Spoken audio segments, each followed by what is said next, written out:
In India, what is happening? In India, come in British. And why did British come in? Obviously, you will tell me, they came for trade. I'll go further to say, they came for trade, they ruled, and thirdly, they plundered our country. Yes, no. I hope you know about Shashi Tharoor's very important book, The Dark Era of Empire, how much we were plundered, etc., etc. So this British rule was different from the rule of earlier kings. Number one, the difference was that now the wealth was being plundered away.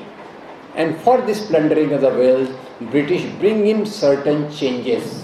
What are those changes? You will help me bring us. Now I think we are in Hyderabad. Now from Hyderabad, if something has to be taken to London, England, what was the mode before British came? What was the mode before British? Our modest bullock cart, and the British brought in rail. So first change they bring in is the pattern of transport. Number one. Number two, British Viceroy sitting in Kolkata, he has to send his letters to the different officers scattered all over the country. So please answer me, how were letters being carried before the British come in? Telegram. No, telegram was not there. That's what I'm told. Horse riders, and of course I'm glad nobody said pigeons, because probably you already realized that pigeons were just carrying love letters. This was not their area of work. Okay, so this comes in the form of a communication, mail. And the third comes in, a very important thing comes, which I will put it in some form. Third comes in the form of modern education. Modern education, modern judiciary, and modern system of punishment, which leads to jail. Okay? So just so that we can remember three things. First comes in rail, then comes mail, and the third comes in jail. Okay. Along with jail, you see that all this modern education is also there, and modern education is a very liberating force. Now this is the time when caste and gender transformation in India begins. When Shramans start coming in, and this is the time how. Modern education comes in, it is open for all, but Dalits are scared to go. Why they are scared to go? Thousands years of slavery, they are not able to make up their mind. This education was deprived from them. How we can go there?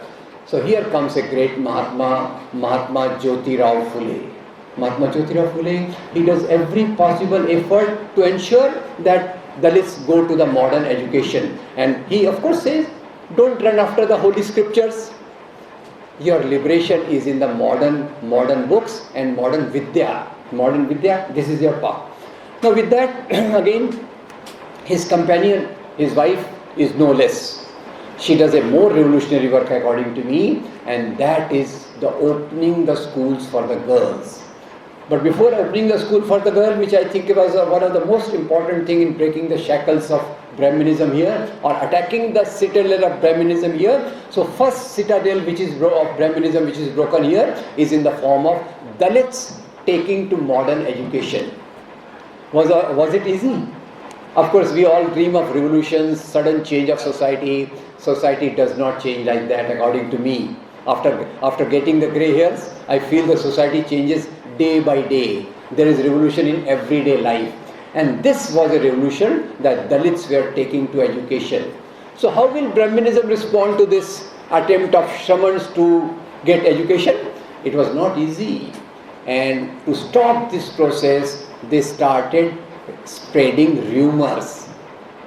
Brahminical group started spreading rumors. What were these rumors? I hope you know that rumors have a lot of power.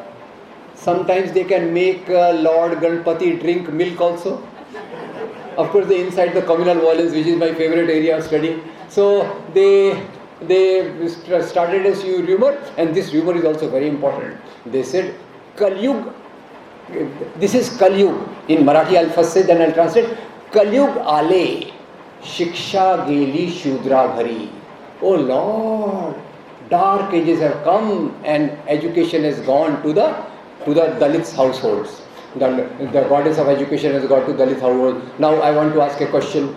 If in Kalyug, education is accessible to women and Shudras, in Satyug, It is not accessible.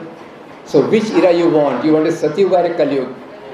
Thank you. I am always with you in these matters. No problem. Okay. Now comes the next revolutionary step, and that is in the form of Savitribai Phule, along with her sisters, along with her teacher friends like Fatima Sheikh. They start a school for the girls, and the school for the girls, they brave it all. It is not easy. Brahminism is always there to stop it. They say education and learning for the girls is against our religion. See the role of religion in our life. And in that, Savitribai Phule, she was attacked, and her attempts were, they tried to thwart her attempts, but she stood her ground. She kept on working for the school, and then in order to stop the education for women, another rumor was spread. Of course, rumors sometimes are very interesting, but don't get frightened. The rumor was spread that those girls who get educated, they will become widows very early. I hope you have not got frightened. I am standing here. My wife, very learned MBBS doctor, tolerating me from 40 years, not widow till this minute. Next minute I don't know. Anyway, but rumors are rumors. Very interesting. Rumors are rumors.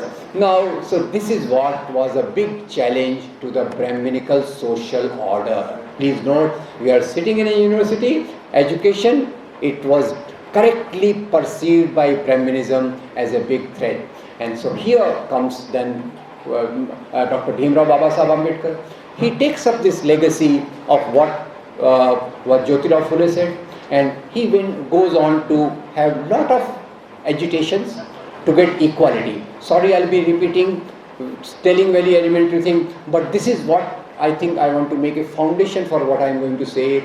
I hope you remember Dr. Bhimrao Babasaheb Ambedkar. He launched a movement called Chaudhar Talab movement, that Dalits should have access to the public drinking water. And you all may be knowing, in that agitation also, he was attacked very badly. Second, entry to the temple.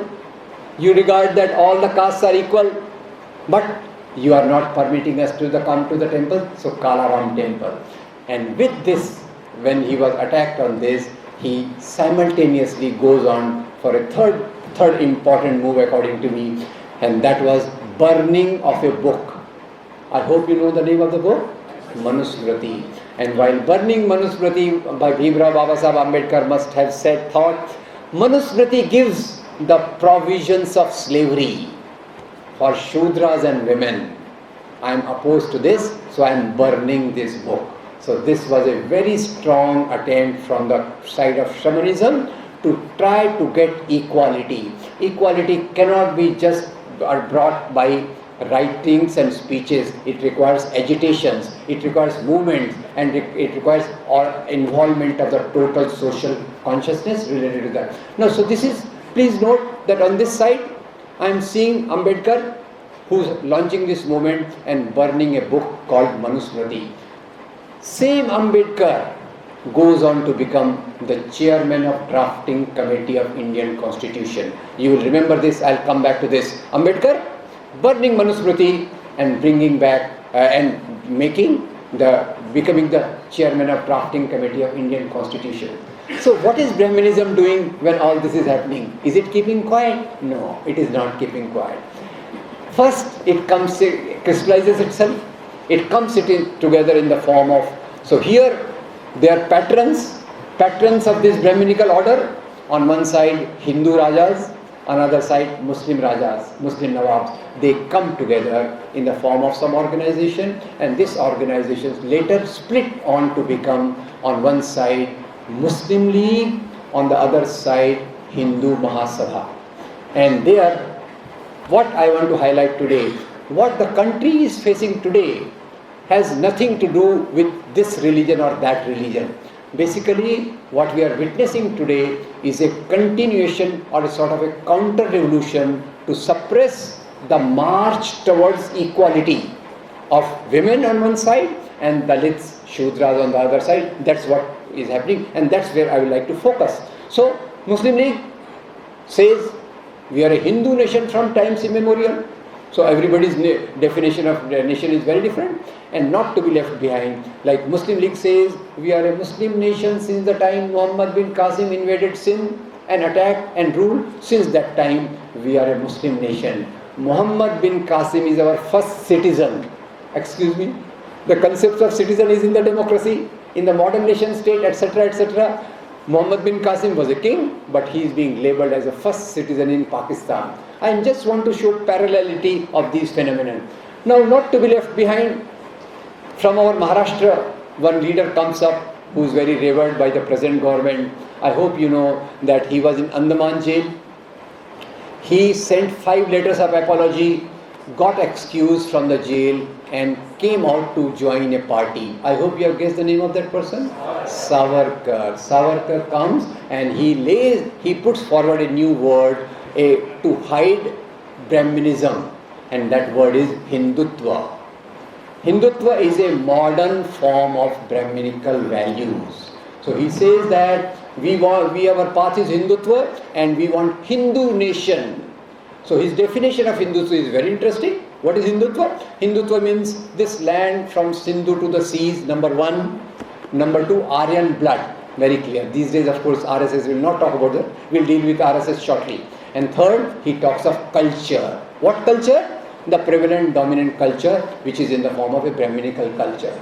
So Hindutva in that way has 3 foundations primarily, but it stands on one side. We are seeing the rising movement of Shramans in the form of Ambedkar primarily, and on the other side the reaction to that comes in the form of Hindutva politics. And Hindutva politics later on gives birth to a very brilliant organization. Of course, we must pay tributes to our enemies also. That's why I am saying very brilliant. I don't think any organization can be such a brilliant as this organization which I have just named. RSS is, of course. So RSS began. Why I am talking of RSS? Because today the Brahminical reaction is crystallized in the RSS politics, and nobody probably, I think they themselves praise, but I am here to praise them that no organization in the world is so brilliant where it achieves its purpose and keeps total mum about it. And that's what the last 3 lectures of Mohan Bhagwat, so nice, liberal, and so nice. I accept Muslims also. Hindutva is not complete without Muslims. So I thought, how can Hindutva be complete if Muslims are not there? Whom will you beat up? So you need Muslims. Anyway, you need Muslims. So the language is very nice. We respect Indian constitution also. Thank you very much. Because paying lip service takes nothing. So far, continuously, if you see on one side, Ambedkar is coming up in the Indian constitution and the opposition has already been there. The earlier ideologues of Hindutva, RSS, continuously said, the first Indian constitution comes into being, RSS mouthpiece organizer attacks it recklessly, says, this constitution, it does not have the mention of our glorious old laws from the times of Manu. Open organizer, the mouthpiece of RSS, of course, probably they can't be caught, because even organizer is not the official mouthpiece of RSS. They say, they are separate, we are separate. When we come together, we will say, yes. Otherwise, we will say, we don't know. Nathuram Godse comes to murder Mahatma Gandhi. Otherwise, they were together. But since he has murdered Mahatma Gandhi, we don't know who was he. From where did he come, where did he go? So that's why I am saying probably the cleverest organization in the world you are witnessing, and that is one which you have to combat. Anyway, so far they were saying Indian constitution based on Western values. Of course, just to make matters slightly broader, I will say that in today's world, in many countries, politics in the name of religion has come up. Because I don't want to distinguish between just one religion versus other. From 1980s in the world, we are saying that in many countries, the Muslim fundamentalism has come up.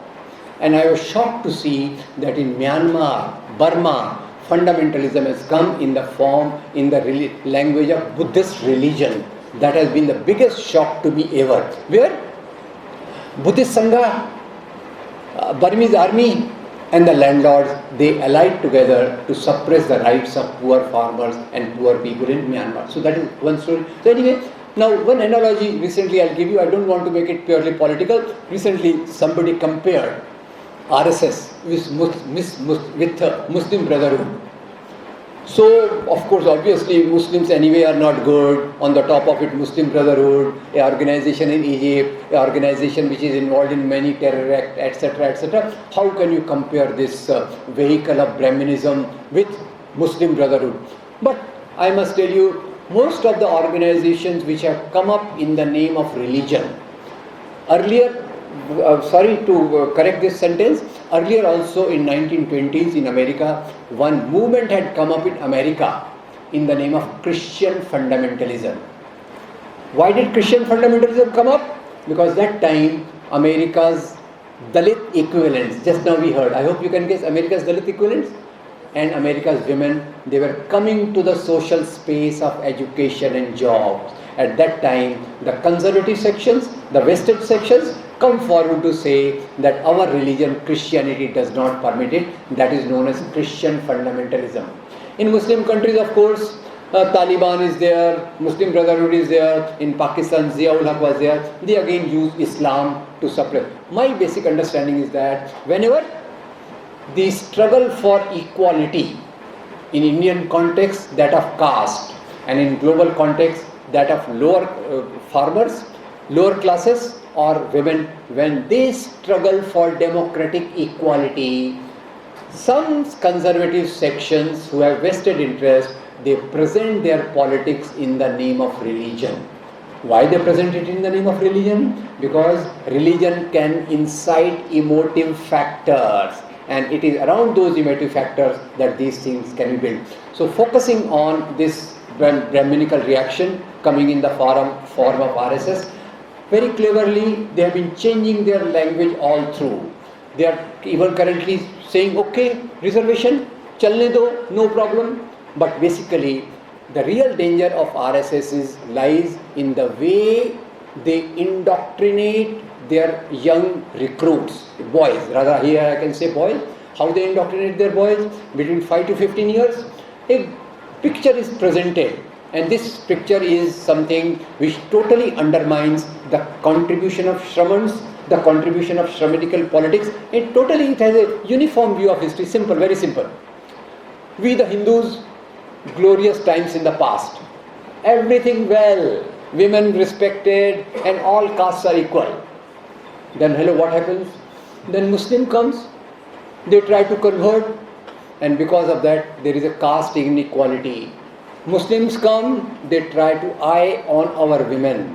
They are lecturers. So the women inequality begins. So this part one, and number two, then they go on to indoctrinate. So this is a Hindu nation from times immemorial, and it will be a Hindu nation from times further on also. Lately I heard another wonderful statement that in ancient India everything was there. We forgot them. What was there? Plastic surgery, genetic engineering, Wi-Fi. I don't know whether computers were in this form or why all this is being done.